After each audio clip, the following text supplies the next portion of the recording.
మరి ఇందాక మెజార్టీ అన్న తగ్గింది అన్నావు కదా. అవును. మరి లోకేష్కి ఎంత వచ్చింది తెలుసా? ఎంత? 92,000 బ్రహ్మాండంగా వచ్చింది. 90,000 పైన మంగళగిరిలో రికార్డు. అంత రాలేదేమో. మంగళగిరి కాదు అది, గంటా శ్రీనివాసరావు వచ్చింది అది. పోనీ 90,000 వచ్చింది. పోనీ 90,000 వచ్చింది. లేదు స్వామి, 90,000 ఆడొచ్చింది. నువ్వు భలే చెప్తావా. మరి పవన్ కళ్యాణ్ ఓడిపోతాడు అన్నావు. నేను చెప్పలా. మీ పార్టీ నేను చెప్పలా. అది నేను చెప్పలా. నువ్వు వాస్తవాలు తెలుసుకొని ఇటుకొచ్చి మాట్లాడాలా. డిప్యూటీ సీఎం చేస్తాను చెప్పేది వాస్తవాలు తెలుసుకొని వచ్చి ఇటుకొచ్చి కూర్చొని మాట్లాడు. నువ్వేదో ఊరికైనా ఇచ్చినాం కదా నువ్వు మైకి పెట్టుకుని ఇష్ట ప్రకారం మాట్లాడితే ఎట్టది. నేను పవన్ కళ్యాణ్ గారు 45,000 ఓట్ల నుంచి 60,000 ఓట్ల మెజార్టీతో పిఠాపురంలో గెలవబోతా ఉన్నాడని యుద్ధం చేసిన నా కొడుకుని నేను. వంగా గీత గెలిచదు, మీరు లేపొద్దు. ఇక్కడ తెలంగాణలో ఉంటారు కొంతమంది పెయిడ్ ఆర్టిస్టులు, లెక్కలు తీసుకొని బయట దేశాలు యాంకరింగ్లు చేసే వాళ్ళందరినీ పిలిపించి గబ్బులు వేపినారాడ. నేను ఆ రోజే చెప్పిన, ఎవరు రావద్దు, పిఠాపురం గురించి ఆలోచన చేయొద్దు, హిందూపూర్ గురించి ఆలోచన చేయొద్దు, మంగళగిరి ఆలోచన చేయొద్దు. మీరు ఇట్లాంటివన్నీ మెయిన్గా ఎవరైతే నాయకులు ముఖ్య నాయకులుగా ఎవరైతే ఉన్నారో వాళ్ళందరినీ టార్గెట్లు చేసి మీరు ఆడికి పంపించొద్దు. మిగతా నియోజకవర్గాల మీద పడండి.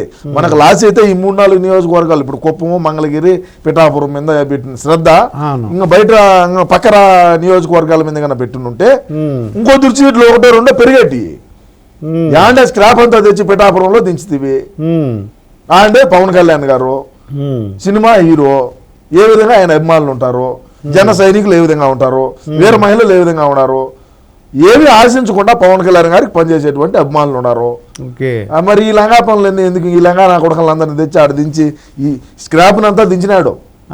ఏమి దించిన ఉపయోగం ఉండదు. అంటే గేట్ కూడా తాకలేడు అన్నాడు. అందుకుని తాకనివ్వమా అన్నారు పవన్ కళ్యాణ్ ని. ఈ అసెంబ్లీ ఉంది కదా, గేట్ తాకడానికి ఇయ్యలేదని అన్నారు. అనింది రోజే అనింది. అది అడిగిపోయింది. ఇప్పుడు కంటికి కనపడకుండా పోయింది. అది 40,000 పైన ఎంతో పోయింది. మరి ఏంటి రోజా పరిస్థితి ఏంటి తమ్ముడు? మాజీ పర్యాటక శాఖ మంత్రి కదా, ఇంకా పర్యటనలు చేసుకుంటా ఉంటది. పర్యటనలో జబర్దస్త్ ఏ ఉండదంటావా? ఇంకా ట్రాలీల మీద డాన్సులే, ట్రాక్టర్ ట్రాలీల మీద డాన్సులే. ఇంకా ఇది మన ఫంక్షన్ వెనకాల ఉంటది. అదే దాని మీద డాన్సులు వేసుకోవడమే. మరి కరమేం పట్టలేదులే. కొడుకే 1.5-2 కోట్లు పెట్టి కారు తీయించినప్పుడు, కారుకే 1.5 కోటి పైన ఖర్చు పెట్టినప్పుడు ఇంకా ఆమె దగ్గర లెక్క ఉండదు ఏమయ్యా. మరి ఏంటి కొడాలి నాని పరిస్థితి ఏంటంటావు? మరి ఏంటి మేము ఏం చేయాలా కొడాలి నాని పని? కొడాలి నాని ఏమున్నది, ఓడిపోయాడు కదా గుడివాడలో. అవును, ఓడిపోయాడు. మరి ఎమ్మెల్యే లేదు, మినిస్టర్ లేదు, ఏం చేయాలా? అంటే ఎల్లకాలం ఎమ్మెల్యే మినిస్టర్ గానే ఉంటారు అనుకున్నావా? అంతే, నేను అలాగే అనుకున్నాను. ప్రజాస్వామ్యం అయ్యా ఇది. 30 ఏళ్ళు ఉంటాడు అనుకున్నాను నేను పోరాటం చేస్తా 30 ఏళ్ళలో. అన్న కోసం నా ఈ పోరాటం ఆగదు. Point number 1. Kodali Nani cancer. Kodali Nani క్యాన్సరా? క్యాన్సరు బసవ తారకంలో చూపించుకుంటాడు. ఎవరిది? బాలకృష్ణ గారిది. వాళ్ళ తల్లిగారి పేరు మీద బసవ తారకమ్మ క్యాన్సర్ రీసెర్చ్ ఏదో పెట్టినాడు కదా, ఆడికి పోయి చూపించుకుంటాడు. మేము ఎంత తిట్టినప్పటికీ మా బతికేమో మళ్ళా బాలయ్య కాలకాడికి, బాలయ్య పెట్టిన హాస్పిటల్కి పోయి ఆడ ట్రీట్మెంట్ చేసుకుంటా బతున్నాము. అది పరిస్థితి. మొన్నగడ కళ్ళు తిరిగి పడినాడు. సరే నీకు అన్ని ఎందుకయ్యా, నువ్వేదో అడుగు. ఏం వాళ్ళ క్యాన్సర్ వంశీ పోని చెప్పు. వల్లభనేని వంశీ ఏం హైదరాబాద్కి వచ్చేసినాడు కదా. హైదరాబాద్ వచ్చేసాడా? నుంచి మరి బిజినెస్ అని చేసుకోవచ్చా, ఏమైనా వదిలేస్తారా ఏంటి? అసలు ఏంటి పరిస్థితి ఎలా ఉంటుంది అంట? వ్యాపారాలు వాళ్ళకి రియల్ ఎస్టేట్లు వాళ్ళకు బ్రహ్మాండంగా, వాళ్ళకు మంచి మంచి పరిచయాలు ఉంటాయి. మనది ఏమన్నది, మనం అంటే ఇంటర్నేషనల్ గా ఉంటాం, మనకు లోకల్ గా తెలియదు కాబట్టి ఏదో వాళ్ళు పడేది వాళ్ళు పడతా ఉంటారు. మనకెందుకు? ఇప్పుడు జగన్మోహన్ రెడ్డి గారు ఇప్పుడు ఓడి చెప్పేది ఇప్పుడు జగన్మోహన్ రెడ్డి ఏంది బొక్క, మా అన్నే కావచ్చు. అయినా ఐఏఎస్ఎల్ ఐపీఎస్ఎల్ కోర్టులో మెంగపెట్టినాము. ఈ వల్లభనేని వంశీ అంతా, రోజా అంతా, బొక్క విడుదల రజనీ ఏంది, గుడివాడు గుట్కాగాడేంది, ఏమైతుంది వీళ్ళందరిది?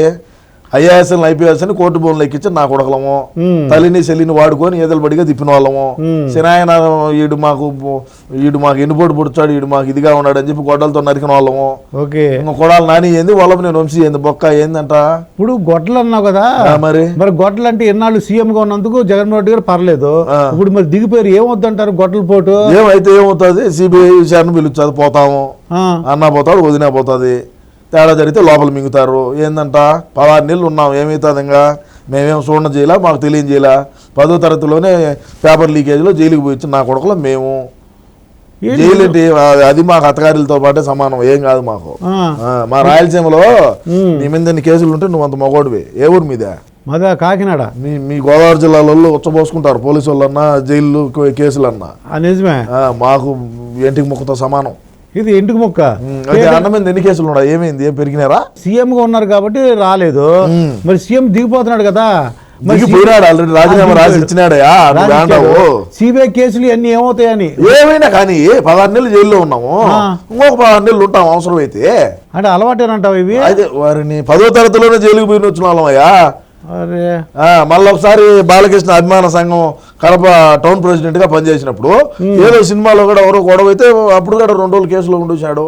మరి ఏంటి చక్రం బాబా అంటే చక్రం బాబాని మీరు ఏళకోవడం చేశారు. ఎవరు మీరు? మన పార్టీ జగన్మోహన్ రెడ్డి చక్రం బాబా చక్రం తిప్పాడంట సెంటర్ లో అని. ఇప్పుడు మళ్ళీ అదే పరిస్థితి వచ్చింది. ఇప్పుడు మళ్ళా ఫోటోలు వచ్చినాయి, నేను కూడా చూసాను. నరేంద్ర మోడీ పక్కన కూర్చోన్నాడు. అవునవును. ఏం మాకు కూటమి తెచ్చి పెడతాడో చంద్రబాబు నాయుడు మాకే తెలియలే. మీరు సీఎం అయినప్పుడు ఏం చెప్పాడంటే మెడల్ ఉంచుతాను అన్నారు, మెడల్ ఉంచలేదు. ఇప్పుడు ఆ ఛాన్స్ వచ్చిందా అని. ఏంటి చక్రం బాబు అంటే మీ నోటు ఏమంటే అవుతుందా ఏంటి? మా నోటుతో ఏమనేది కాదు, మా నోరు కన్నా కూడా ఇంకా పెద్ద నోరులు కొన్ని ఉన్నాయి. చక్రం బాబా అంటే నిజంగా ఏంటి చక్రం తిప్పినాడు, ఇప్పుడు తిప్పుతాడు. ఆడిపోయి స్క్రూ కన్నా టైట్ చేసే కొద్ది ఏడ టైట్ అవుతుంది. ఆల్రెడీ పోలీసు వాళ్ళను సచివాలయాలకు ఏదో ఏదో పంపించినాడు, ఏదో డాక్యుమెంట్ లో ఏదో తారుమారు చేశారని చెప్పి. ఏం చేస్తాం చూద్దాం. ఏది ఏమైనా మా ఓడు పులి, భయపడ్డావు. మాకు కావాల్సినంత డబ్బు ఉన్నది. తండ్రి పదవిని అడ్డం పెట్టుకుని 16 లక్షల కోట్లు లూటీ చేసి 16 నెలలు జైల్లో ఉన్నాము. ఓకే, అర్థమైందా? అదే విధంగా చూస్తే షర్మిలాని ఏ విధంగా రోడ్ల బడిగా తిప్పినాము, పార్టీని ఏ విధంగా బలోపేతం చేసింది. ఒక అవకాశం తల్లి ఒక దిక్కు, చెల్లి ఒక దిక్కు, పెళ్ళాం ఒక దిక్కు తిరిగినారు, అవకాశం వచ్చింది. మరి ఈరోజు మేమే తండ్రి పదవిని అడ్డం పెట్టుకొని లక్షల కోట్లు లూటీ చేశామంటే, ఈ రోజు మేమే స్వయంగా ముఖ్యమంత్రిగా పీఠం మీద కూర్చో ఉన్నటువంటి మా జగన్మోహన్ రెడ్డి అన్న ఎన్ని కోట్ల రూపాయలు సంపాదించుకుంటాడో ఒకసారి ఆలోచన చేయండి. సో దేనికి మేము దాటాల్సిన పని లేదు. ఇప్పుడు షర్మిల ఇద్దరు చెల్లెలు కూడా మొన్నటి ఎలక్షన్ వరకు మేము కొద్దిగా ఇబ్బంది పెట్టారు, అన్నకు ఓటేద్దు అని. ఆ ఎఫెక్ట్ ఉన్నట్టుంది. మరి ఇప్పుడు ఎలక్షన్స్ అయిపోయింది, ఆవిడ కూడా ఓడిపోయింది. ఇద్దరు కలిసి ఉంటారా ఇప్పుడు? ఏమన్నా జరగదు.